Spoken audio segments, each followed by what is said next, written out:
ধর্মের নাম নিয়ে আমাদেরকে বিভক্ত করার চেষ্টা করা হচ্ছে। এটাও আমাদের জন্য সঠিক নয়। আমরা ইসলাম ধর্মে বিশ্বাস করি, আমরা সবচেয়ে সংখ্যাগরিষ্ঠ, কিন্তু আমাদের ধর্মে পরিষ্কার করে বলা হচ্ছে যে অন্য ধর্মকেও যেন আমরা খাটো করে না দেখি, তাই না?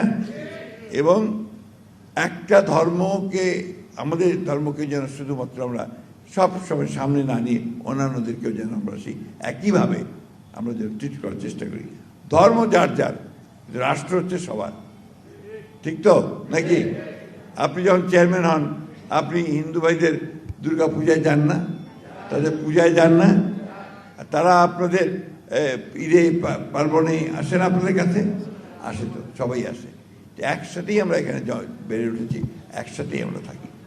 আমরা সামনে আপনাদের কিন্তু নির্বাচন আসছে। আমি আপনাদের বলছি, আমরা এই বছর না হোক সামনের বছর প্রথম দিকে কিন্তু আপনাদের ইউনিয়ন পরিষদের নির্বাচন হবে, এবং এই পরের দিন নির্বাচন হবে একেবারে নিরপেক্ষ। এখানে কোনো বিএনপি বলে বা জামাত ইসলাম বলে কোনো সুবিধা কেউ পাবে না। অর্থাৎ নিরপেক্ষ নির্বাচন হবে। আপনাদেরকে জনগণের ভালোবাসা নিয়েই আপনাদেরকে কিন্তু নির্বাচিত হতে হবে। চেয়ারম্যান বলেন, মেম্বার বলেন, তারা জনগণের ভালোবাসা নিয়ে নির্বাচিত হবেন।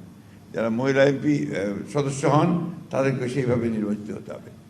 অর্থাৎ সত্যিকার অর্থেই গণতন্ত্রের মূল ভিত্তি যেটা, যে একটা অবাধ, সুষ্ঠু, নিরপেক্ষ নির্বাচন হবে, সেই নির্বাচনে আপনারা নির্বাচিত হয়ে আসবেন।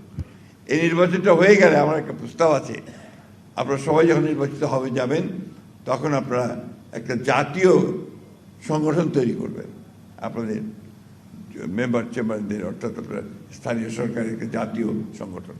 সেই সংগঠনে কনভেনশন করবেন, সেই কনভেনশনে আপনারা প্রধানমন্ত্রীকে দাওয়াত করে নিয়ে আসবেন। সেখানে প্রধানমন্ত্রী অবশ্যই আসবেন আপনাদের কাছে।